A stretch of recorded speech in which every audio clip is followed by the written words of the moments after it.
Hello everyone. So today we are going to learn some CMD commands which we are going to use in our day-to-day networking troubleshooting activities. So basically होता क्या है, जब भी हम network trouble shoot करते हैं तो हमें कुछ CMD कमांड्स भी रन करने की ज़रूरत पड़ती है और हमें कई बार एंड यूज़र को भी गाइड करना पड़ता है आउटपुट लेने के लिए कि आप ये कमांड रन करके हमें ये आउटपुट दो। सो आज हम कुछ ऐसे ही कमांड्स देखेंगे जो हम डे टू डे एक्टिविटीज़ में यूज़ करते हैं और जो हम एंड यूज़र से भी मांग सकते हैं। लाइक हमें ये आउटपुट चाहिए तो आप ये कमांड रन करके हमें कहते होते हैं आउटपुट दे सकते हो। सो जो सबसे पहले आप बेसिक कमांड जो होता है वो हम जनरली यूज़र से मांगते हैं। सबसे पहले आपको उन्हें CMD ओपन कराना सिखाना होता है। कई यूज़र्स को ये भी नहीं पता होता कि इस कमांड प्रॉम्प्ट ओपन कैसे करते हैं। सो इसका सिंपल सा होता है, विंडो और R दबा के आप CMD लिख दीजिए, या दूसरा होता है आप स्टार्ट मेनू में जाके कमांड प्रॉम्प्ट या CMD लिख दीजिए। तो बेसिकली ये बेसिक सा होता है CMD ओपन करने का तरीका। उसके बाद सपोज़ कोई एंड यूज़र बोल रहा है कि मैं किसी एंड मशीन को पिंग नहीं कर पा रहा हूँ, आई मीन वो उससे रीचेबल नहीं हूँ या उससे मेरी कनेक्टिविटी नहीं है, तो बेसिकली हम उन्हें बोलते हैं कि आप पिंग करके चेक कर सकते हो। बट एंड यूज़र को पता नहीं रहता है या कई सारे इंजीनियर्स को भी नहीं पता रहता है कि ये चीज़ हम एंड यूज़र से कैसे चेक करवाएं। तो सिंपली आपको कुछ नहीं करना है, आपको यूज़र को बोलना है कि आप CMD में राइट करो पिंग एंड उसके बाद आप IP लिखो या उसका नेम लिखो, अगर उसका नेम आपको पता है तो URL का। सपोज़ मैं जैसे google.com लिखता हूँ, तो अगर आपको किसी को google.com की कनेक्टिविटी चेक करानी है तो सपोज़ बेसिकली डायरेक्टली आप लिख सकते हो पिंग google.com और आपको ऐसे आउटपुट मिल जाएगा, मीन्स आपकी कनेक्टिविटी है। उसके बाद सपोज़ किसी को IP पता है तो सेम चीज़ आप IP में भी कर सकते हो, ping.8.8.8 ये पब्लिक DNS सर्वर की IP है, तो आप उसको पिंग कर सकते हो।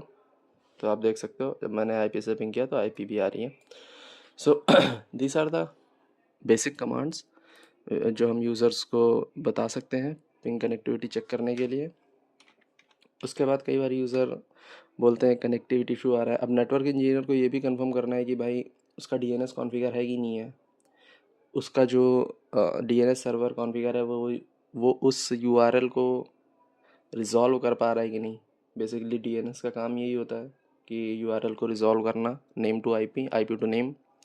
सो अब अगर आपको चेक करना है कि एंड यूज़र का DNS कॉन्फ़िगर है कि नहीं है प्रॉपरली, तो सबसे पहले आप उससे बोलो कि आप NS लुकअप रन करो। तो उसके लिए आपको कमांड चलती है NS लुकअप, और कौन सा URL आप ओपन कर रहे हो उस URL को वहाँ पे राइट करो। सपोज़ मैं www.google.com फिर से करता हूँ, google.com।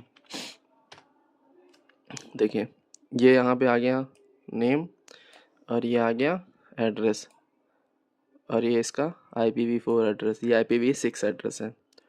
अब कई सारे URL है यूजर्स के पास, तो आप डायरेक्टली उसको बोलो पहले कि आप पहले NS लुकअप लिख के एंटर मारो और उसके बाद URLs डालते जाओ। सपोज़ google.com,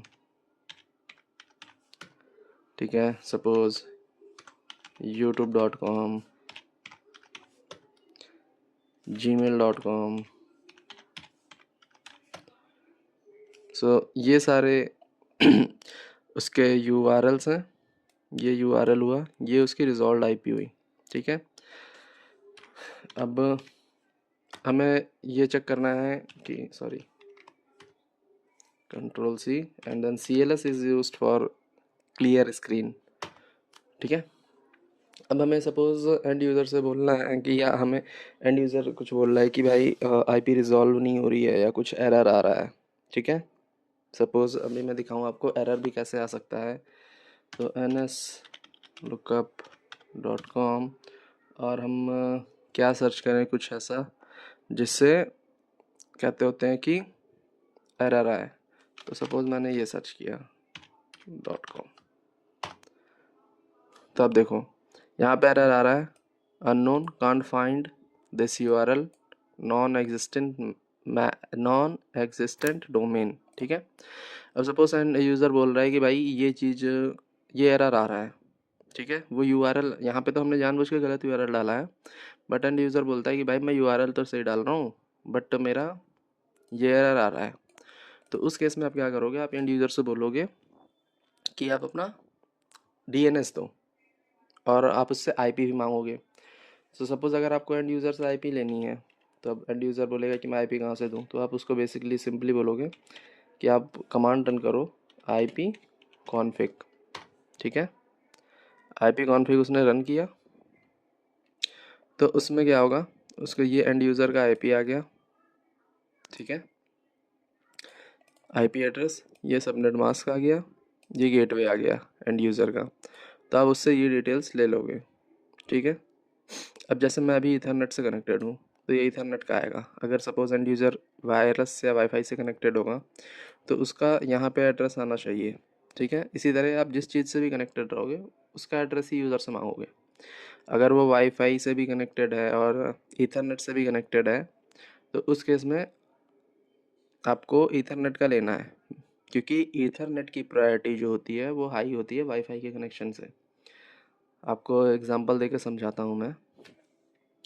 सपोज़ करो आपके पास एक एंड मशीन है।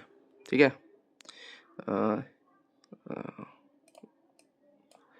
एक ये रहा। ठीक है, सपोज़ करो ये एंड मशीन है। ठीक है, और यही एंड मशीन यहाँ पे कहीं ईथरनेट से भी कनेक्टेड है। ठीक है, ये मेरे राउटर से कनेक्टेड है। ठीक है, और ये एंड मशीन ही वाईफाई से भी कनेक्टेड है। ठीक है, ये राउटर कहीं यहाँ पे एक फायरवॉल लगा हुआ है। ठीक है, आपने फायरवॉल पे सब कुछ अलाउ कर रखा है इस वायरलेस आईपी के लिए।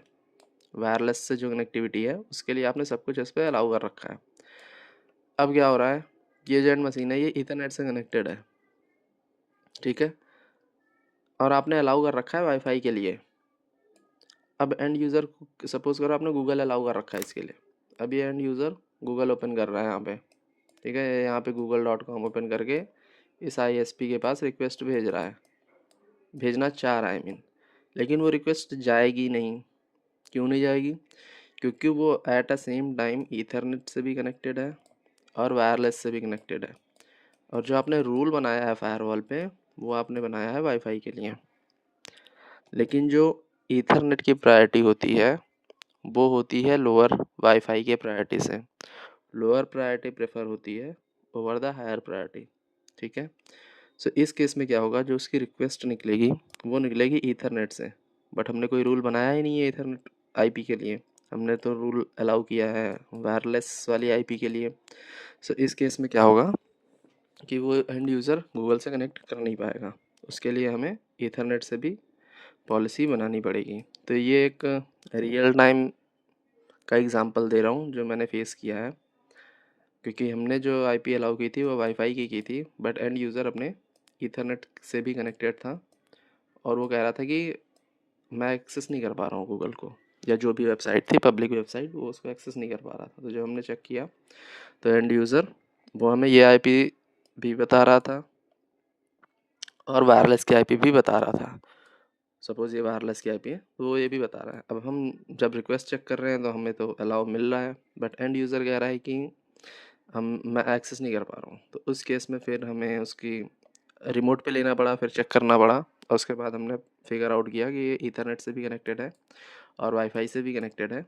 तो इसी वजह से वो एक्सेस नहीं कर पा रहा है, क्योंकि हमने ईथरनेट के लिए कोई भी रूल नहीं बनाया है, वाईफाई के लिए रूल बनाया है। ठीक है, ये एक छोटा सा एक्सपीरियंस था जो शेयर किया मैंने। अब आते हैं,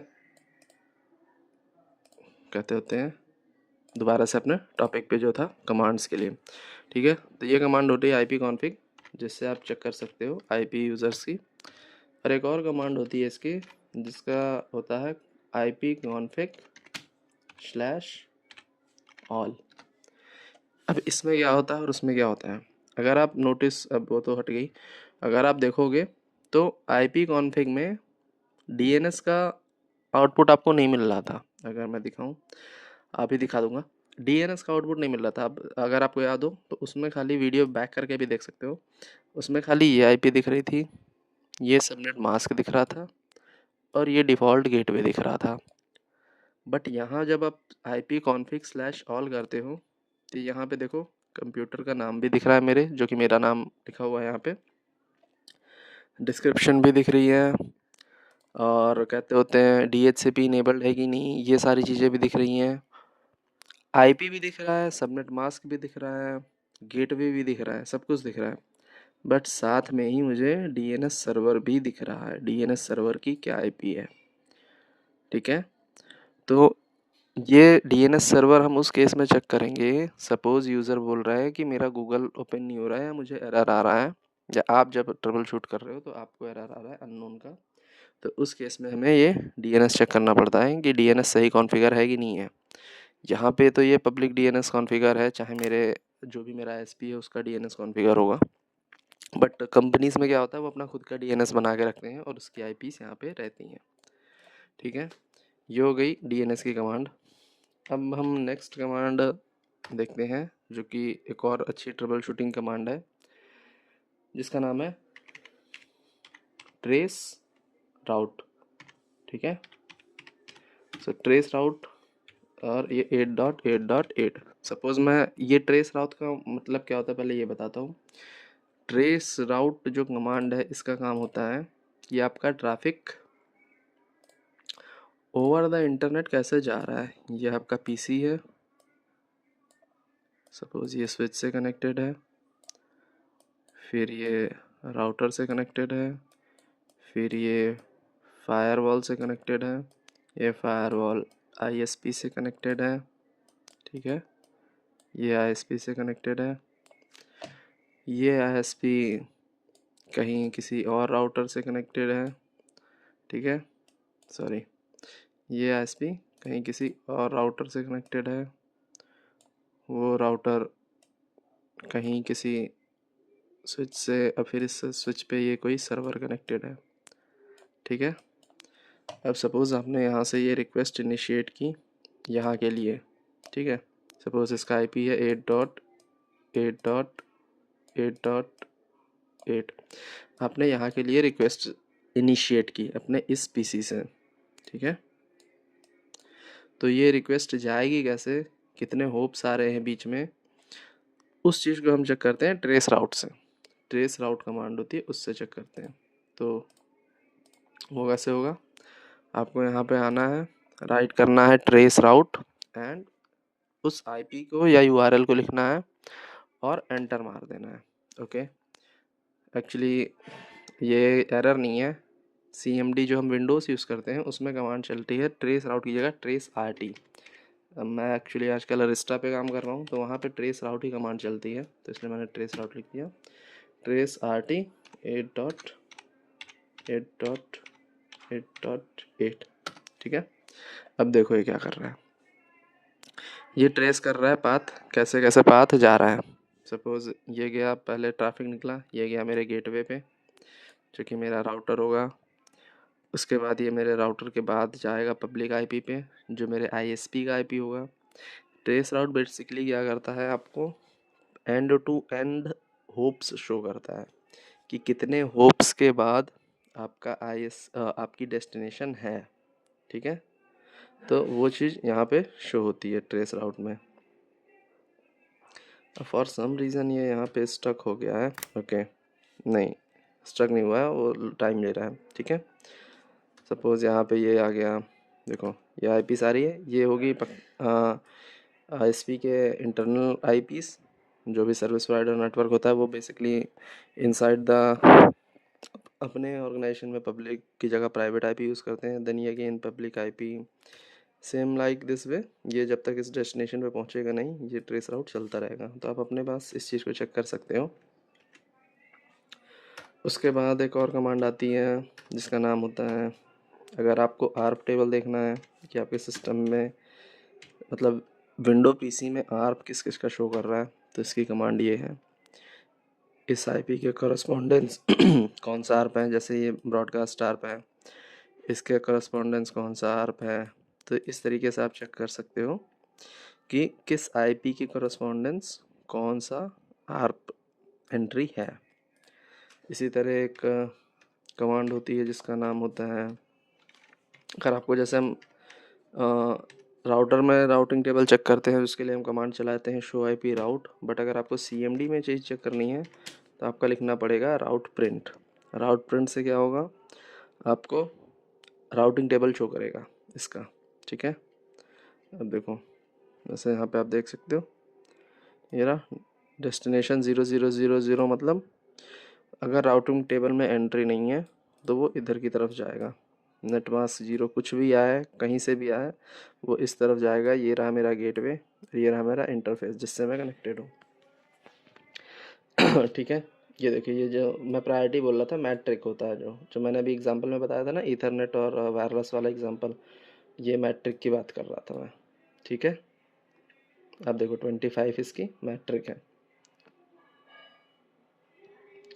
सो ये चीज़ें होती हैं जिसके थ्रू आपका पीसी कम्युनिकेट करता है ओवर द इंटरनेट या किसी भी अदर नेटवर्क में, या सेम अगर आप अपने ही नेटवर्क में किसी पीसी से कम्युनिकेट कर रहे हो तो ऐसा कम्युनिकेशन होता है। और ट्रबल शूटिंग के लिए हम बेसिकली ये सब कमांड ही यूज़ करते हैं मोस्टली। आपकी जो मोस्टली कमांड यूज़ होती हैं वो यही होती हैं। पहला होता है आपका IP कॉन्फ़िग, उसके बाद होता है आपका IP config/all, आप नोट कर सकते हो। फिर अगर आपको ARP एंट्री चाहिए तो ARP-A। उसके बाद होता है राउट प्रिंट, अगर आपको उसका राउटिंग टेबल देखना है सिस्टम का कि राउटिंग टेबल रन हो रहा है कि नहीं। IP कॉन्फ़िग ऑल मैंने बता ही दिया, DNS एंट्री चेक करने के लिए। DNS कॉन्फ़िगर मतलब DNS IP है कि नहीं, DNS एंट्री या DNS रिजॉल्व हो रहा है कि नहीं, उसके लिए हम यूज़ करते हैं NS lookup। So these are the basic commands which every network engineer should know about these commands, so they can troubleshoot the day-to-day activity easily. So आज की वीडियो में यही था। बिफोर मूविंग फॉरवर्ड मैंने सोचा एक छोटा सा बेसिक वीडियो बना दें CMD कमांड्स के लिए। सो मिलते हैं फिर नेक्स्ट वीडियो में। तब तक के लिए अगर आपने वीडियो को अभी तक देखा है तो make sure you subscribe the channel, you like the video, and you hit the bell icon. Your single subscribe give us very high motivation to create daily videos.